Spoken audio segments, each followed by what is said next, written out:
Welcome into another edition of Tampa 2. Casey Phillips here with staff writer Brianna Dix, and this is another playoff edition of Tampa 2. The best editions of it. Man, we are fired up to be here. Everyone in this building has been fired up all week. Everybody in this city has been fired up. All the fans out there. This is just such a fun ride right now, and this game was so fun. And I mean, man, this is my 9th season here. This was one of my favorite games I've been a part of in that time. It just was such a great atmosphere, and the players seem to be having fun. It just, everything seems to have come together at the right time, which is what you want. That it's like, look, it does not matter what happened early in the season. It does not matter at this point anything other than right now. And it feels like the Bucs are playing the way you want them to for right now. What are the things that stand out to you from this last game that you're like, man, all right, you know what? This is what matters right now. Is, are you peaking in the playoffs? What feels that way to you? Well, I think really on both sides of the ball, they just controlled the line of scrimmage. And I think that was, the problem that they had against the Eagles earlier in the season. And then just for the offense, getting off to a fast start. I mean, even though they scored on their first 4 possessions, 3 of them were field goals, but you were still able to gain that momentum, make the big plays, and just props to Baker Mayfield. Just absolutely. And I know because of the drops, his completion percentage probably wouldn't do him any favors, but he was absolutely masterful in that game. Just the precision, the poise, the tight window throws. Coaches raved about it this week, just making the throws to where only his targets could get the ball, and just what he was able to do. And, I mean, getting playmakers in space when they allocated resources to Mike Evans, to Chris Godwin, whether it was getting Rashad White on a screen, getting Kate Otten down the seam, getting Mike Evans on a dig, or, Devin Tompkins on an end around. They were able to get everybody involved, whether it was the touchdown to Trey Palmer or David Moore. They forced their secondary and their second level to make those tackles in space. And with the poor angles of pursuit, the Bucs won that battle. So that was really exciting to see. And then on the defensive side of the ball, man, held them to 9 points, didn't allow a single third down conversion attempt. Let's go. And also just, again, props to Todd Bowles with all of his wonderful, fun, exotic packages. The pressure was nonstop on Jalen Hurts. The kind of inventive 6-man fronts that we saw. There was even a play where Vita Vea and Kalijah Kancey were dropping back in coverage. And it was like, can you imagine if you were Jalen Hurts? I want you to imagine Vita Vea being told this. And seeing Kalijah Kancey and Big Vita Vea just like running backward. You'd be like, what is happening right now? I would prefer that to them running towards me, that's for sure. But yeah, I would really love to be Vita Vea the first time he's told in practice he'll be dropping in coverage. Yes. I'm sure. And like, I love the buy-in guys have with Bowles for that. Right. Because I feel like if I'm him, I'm just like, no, that's not what I do. I can't do that. And I love that Bowles is just like, oh yeah, you're going to do that. You're going to. But just the consistent pressure they had, and the Eagles weren't really able to generate or get a rhythm off of that pressure, get the vertical beaters, and just the way Jamel Dean played, his ability in space, making those tackles, limiting guys after the catch. Kalijah Kancey was just an absolute menace, invading the backfield, quickly shedding blocks. Whether it was one against Cam Jurgens or his penetration that set up the safety where Anthony Nelson finished off Hurts. Just what a day he had as a rookie that I thought was really, really impressive. That's great. Yeah, I agree. And I'm glad you kind of shouted out Coach Bowles, especially this is his first playoff win as a head coach. That's a big deal. It's a big moment in a career. And I'm just so happy for him and for the team and everything. And I just love comparing the first matchup to this one because for one thing, I do think it says a lot about the coaching. Right. And it says a lot about the belief on this team, the buy-in that no one, even during that 6 of 7 skid, there was no giving up. There was no packing it in. Yeah. That if you can go from a game where, okay, so last matchup against the Eagles, 11 points versus 32 this time. 41 yards rushing versus 119 this time. Baker, 146 yards versus 337. And last time we gave up 201 rushing yards versus 42. There has never been a more 180 turnaround in the way a game has gone. And to see the way that means, and it's both sides of the ball. When you listen to those stats, it is both sides of the ball stepping up and figuring out exactly what needed to happen. And I think it's so encouraging for this week as well to see, how many times now we're facing in the playoffs a team we faced in the regular season And to see both teams have that same quote unquote advantage, right? Both teams have the familiarity of watching that first game, of learning from it, of trying to adjust for it. Right. So both teams are in the same boat. So when you can be the one that does that better, that's a big compliment to the coaching staff and these players and their buy-in and everything. And it gives me a lot of confidence for this next week, knowing that they lost the first time. Yeah, Baker, incredible to just have gutted through all these injuries. He looked a lot healthier, which made me very happy. Was much less terrified watching the scrambles this time. My heart rate was much better. That this time I was going, yes, as compared to the game before, going, no. So he was the first ever Bucs quarterback to throw for over 300 yards and 3 touchdowns in a playoff game. Whenever you hear first Bucs quarterback ever, it's a good thing.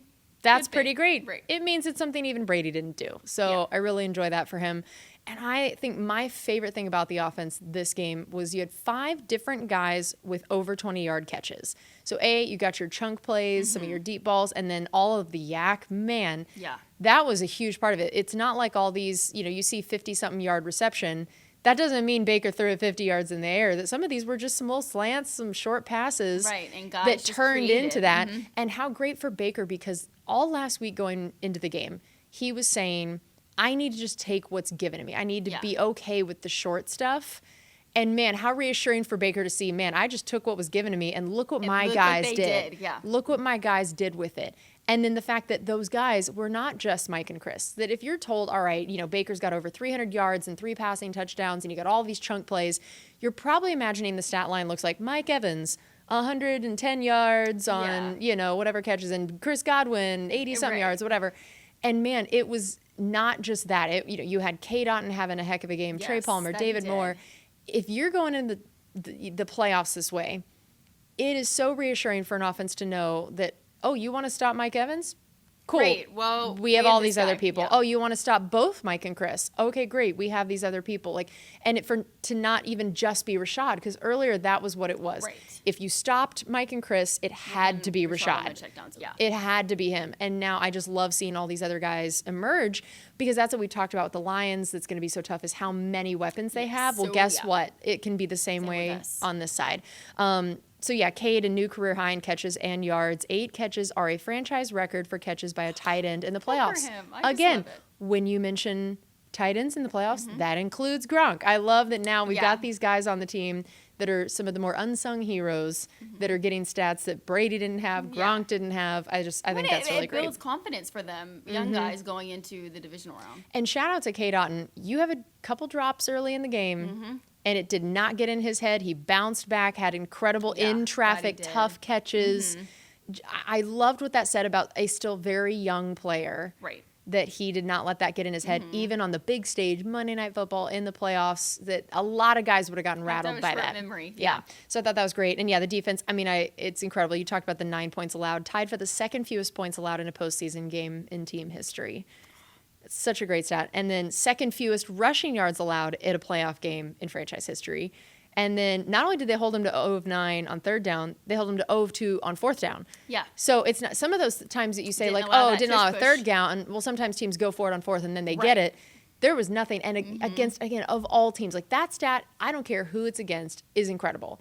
To do it against the team that is the most successful in the league at being able to convert these third and shorts, I just love that. And I felt like stopping their tush push was such a momentum builder. Right. And I don't think even just for that game. I think it was like, this is something almost no one's been able to do. This is their bread and butter, and we stopped it. And we just broke your will. That's something that moves, that you carry on to future games. Whatever it is you say you do well, we can stop it.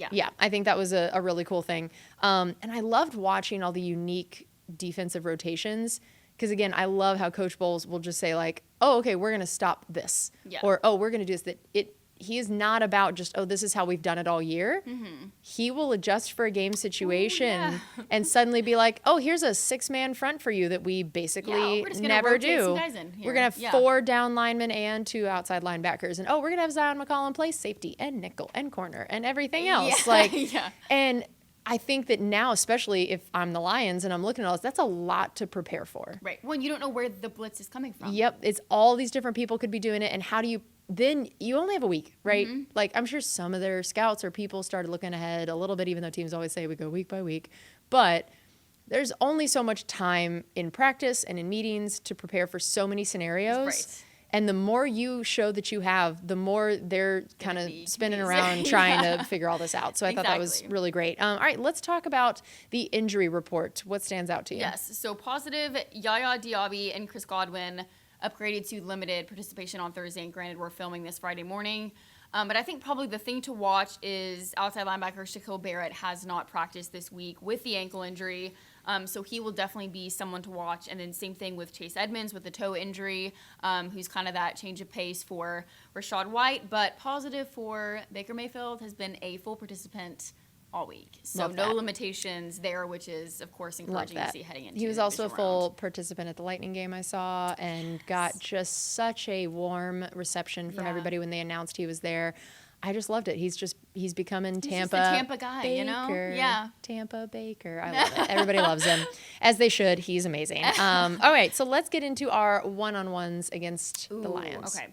I'm going to go with, and I hope we didn't choose the same ones this time. We probably did, but you know, we'll see. It just means that they're right. Yes. So I did Amon-Ra St. Brown against Carlton Davis. Okay, great. And Luke Gedeke against Aiden Hutchinson. Yeah, we got one of them the same. Okay. I knew that would be it, but that's all right. Again, it just means it's right. Yes. That's all it means. Well, I mean, St. Brown just first team All-Pro, and he's one of those guys. So he had a really big game against the Bucs the last time these two teams played, just kind of consistently exploiting those soft zones, getting kind of the stuff underneath, has the wiggle after the catch. So he's going to be a guy, especially on, you know, their trick plays. He runs a lot of the in-breaking routes, the two-way goes. So he's going to be a guy that you have to rally to the football. You can't let him get those free releases. And then Carlton Davis is just a guy that uses his length and his strength to really blanket receivers. You know, he crowds the boundary. So I think that's going to be a really key matchup. And then Luke Gedeke against Aiden Hutchinson, man. But props to Luke Gedeke. So I stole another stat from Scott Smith this week. Yep. He didn't allow a single quarterback pressure on the 21 pass rush snaps that pitted him against Hassan Reddick, 19 of which were one-on-one matchups. And I think that is just a really, really important stat when you look at how he's grown into his role this year at tackle, year 2 in the league. But just plays with, you know, good anticipation, has that athleticism, the lateral agility for the move blocks in space. And then Aiden Hutchinson is just kind of that guy that's grown into the Lions' prized possession. You know, he sets the tone on their defensive line. Vast array of moves, you know, is lethal on the inside counters, and has good feel and play recognition against the run, but also power in his pass rush. So I think that's going to be a really critical matchup this week and kind of dictating the pace of how the trenches goes. I like that. Yeah. So I did the Luke versus Aiden Hutchinson as well. And I did it for a similar reason as you. I was thinking about just what he was able to do against the Eagles. Yeah. And therefore what that meant Baker was able to do the time he had. That even though he was sacked, I think 4 times, they were typically coverage sacks or they were up the middle. That you just did not see Tristan or Luke giving anything up. And I think that's really important for just the ability for these guys to feel like they can not be so worried, especially about, you know, the blind side or scrambling out this way of being flushed out that way. Like I have to give them so much credit for that, and knowing that is something the Lions want to do. They're going to want to use Aiden Hutchinson a lot. They're going to want to use these guys from outside to feel like at least Baker knows he's safe from those edges is a big deal in a quarterback's mind. And I think it's going to set him up for everything else that he's going to need to be able to do. So I loved that matchup. I had 2 other one-on-ones I was debating on the defensive side. So I went with Levante David versus Sam Laporta.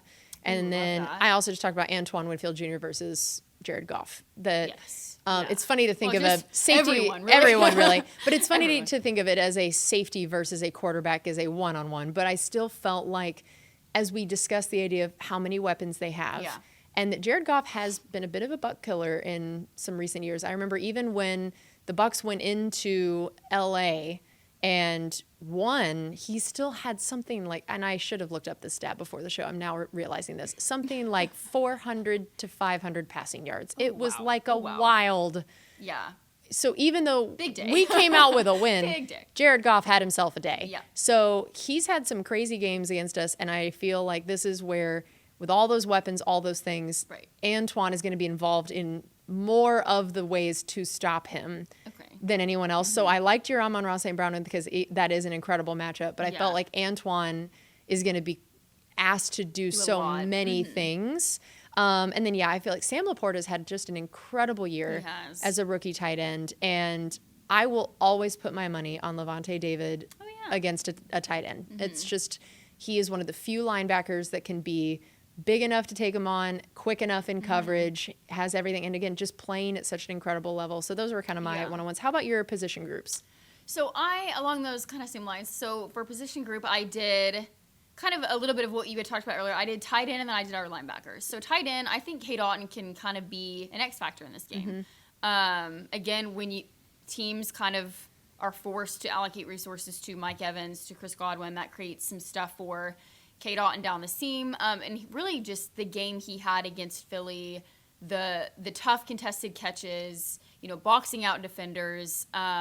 He just really, and he's a guy that consistently shows up in big moments. I remember that game-sealing touchdown he had against, I can't remember which game it was. Was it Seattle?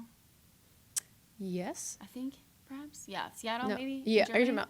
Oh, yeah, in Germany, yeah. Yeah. But just he's constantly a guy that comes up in those big... What's funny is that's what I couldn't tell which one you're talking about. He's had...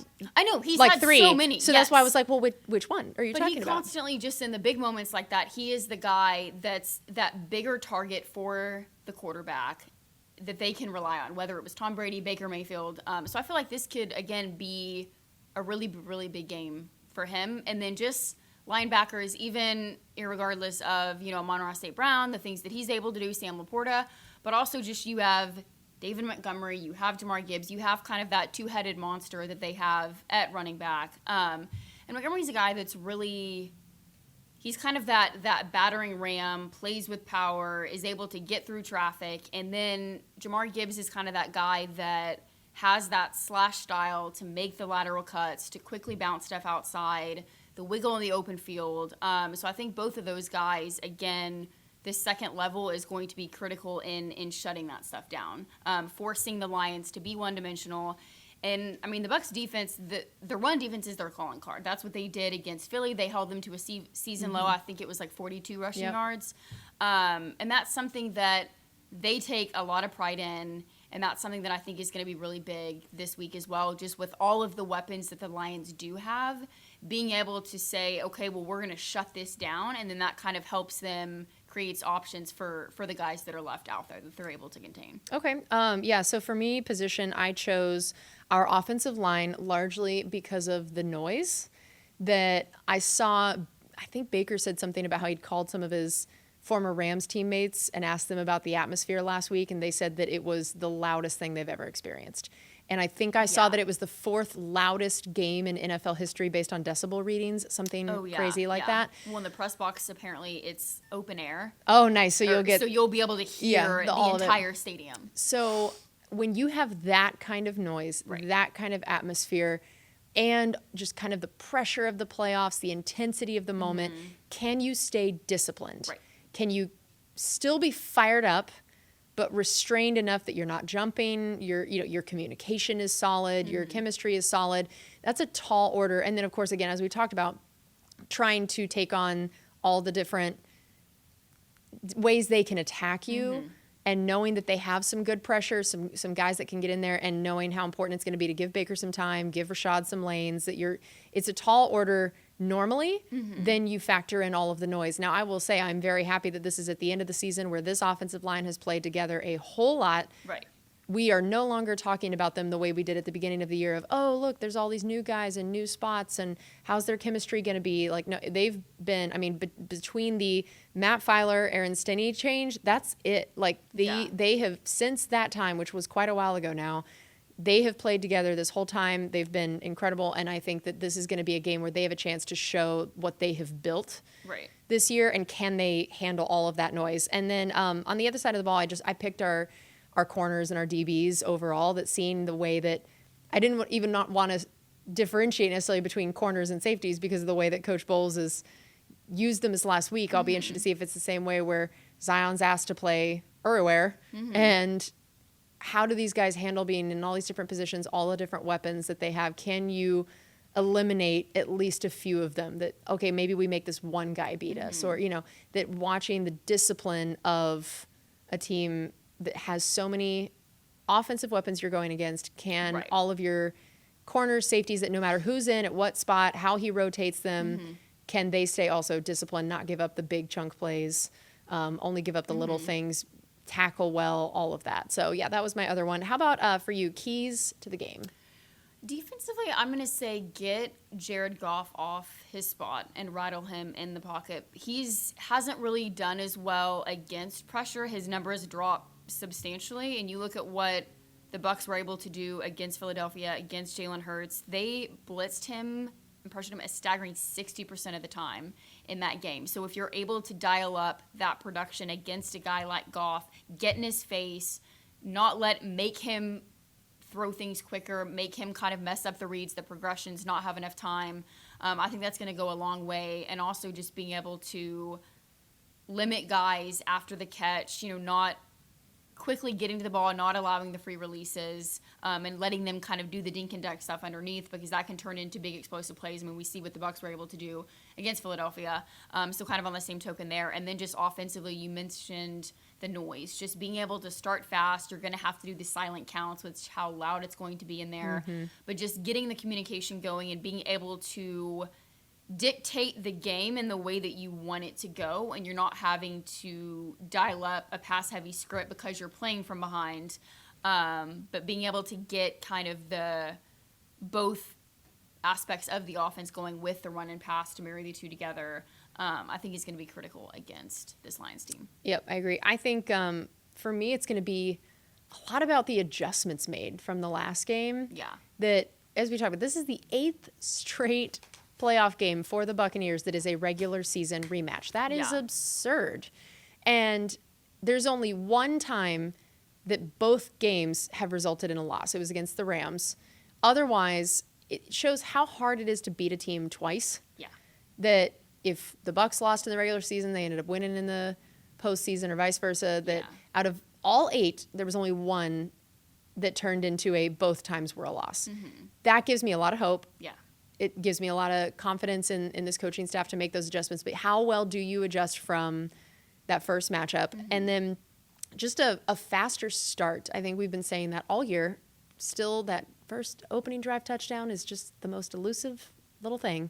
But at least the last time we faced the Lions, started the first 4 possessions were 3 punts and an interception. Boy, that is a rough way to start a game. And it is going to be dang near impossible to come back from that. That was at home. You go into this hostile environment and you start out with some 3 and outs or some punts or, a turnover or anything like that. That is going to put you behind the 8 ball trying to fight that crowd and that momentum and that noise. I think you go in, and if you can score first, or at least score on your first possession, or stop them on their first drive, whatever that first possession or so is going to be, you got to silence that crowd. You got to chill them out a little bit. And I think you even just need, as this Bucs sort of underdog mentality, start out right out of the gate showing you belong. That gives such a momentum for that. And then, I think that just getting Rashad going a little bit too. The last time we played them, he only had 26 rushing yards. Again, part of that is you're behind a bit. But it was still the time of year that the run game was struggling. That at that point in the year, the Bucs hadn't quite figured it out. And I think that it's going to be, we're going to get to see that that's an area that the team has grown in, and see how the Lions handle this offense with a more complete offense than it was the first time around.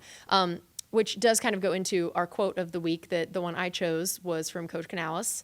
Okay. And we did a different one. Okay, so I picked part of it because what I love about Coach Canales is that he will give you a novel. Oh yes, as an answer. Which I can't even tweet during his pressers because there's not enough characters. Yes. Well, but he goes into so much detail that you don't want to just take out like a sentence or two, because the whole thought is so in depth and so insightful. So you want to include all of it. So you can see, I did choose a long quote. However, mine is too. There's in the middle of it, there's a ... because I did take out a little. I was like, I can't read this giant paragraph. But okay, so what's ironic is he was asked just about Baker's play this last week, and then of course he ended up giving an answer that was so much more than just that. Right.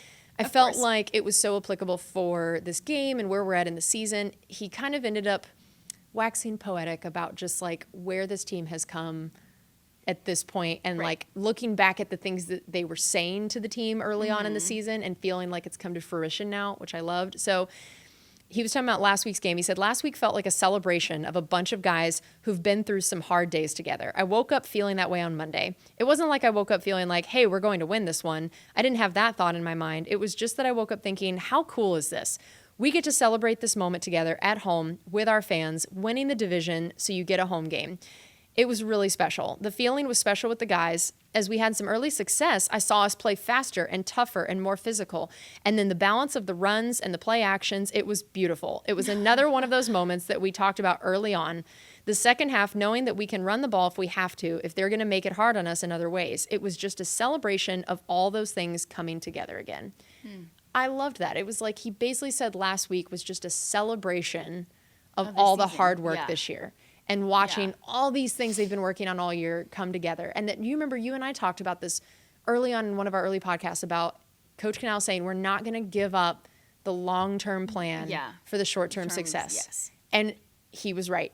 And it's so cool. It paid off. Right. It's so cool to look back now and see all of that. And I loved his perspective of getting to wake up and just like, man, like this is so cool. And I hope that's how all Bucs fans feel on Sunday. It's just like, what a celebration of a team that everyone counted down and out, $80 million in dead cap space. Like, it's just so cool and such a testament to the whole organization, the belief, all of it. And shout out to all the Bucs fans who, ride or die, even during the losing skid, didn't stop believing in this team and what they could be. So I just really enjoyed that quote from him.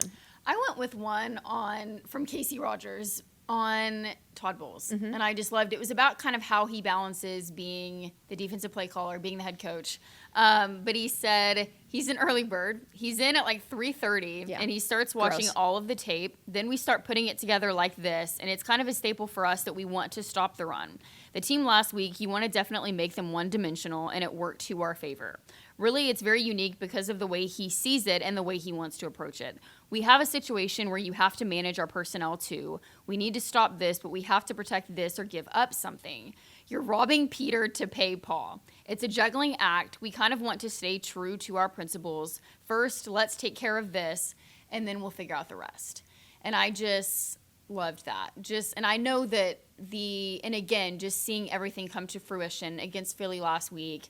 But, I mean, you just think about the amount of effort and the time that this coaching staff puts in and behind closed doors, getting here early in the wee hours in the morning, and they're working through things, watching tape. That a lot of those little things people don't really see or think about that often. You just see a play on the field and, you know, it worked, it didn't work. But just for that simple second on the field, there is so much time and effort that has gone into creating that one play or that one block or that one route or that one pressure package, like everything.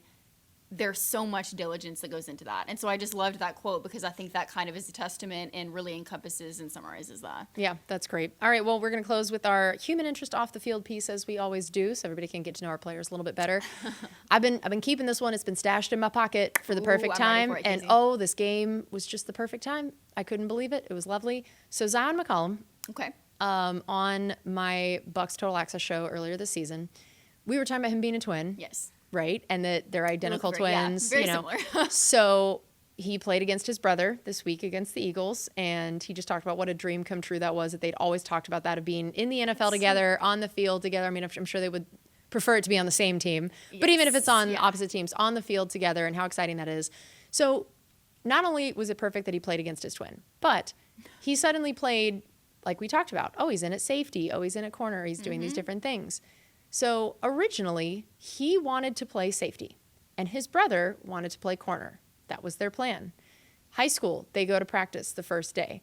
Zion goes with the safeties, his brother goes with the corners. All is good, all is gravy. The next day, the coaches got them confused and accidentally sent Zion to corner and his brother to safety. And as Zion puts it, he's like, we were just too quiet and shy to say anything, and they just stayed there.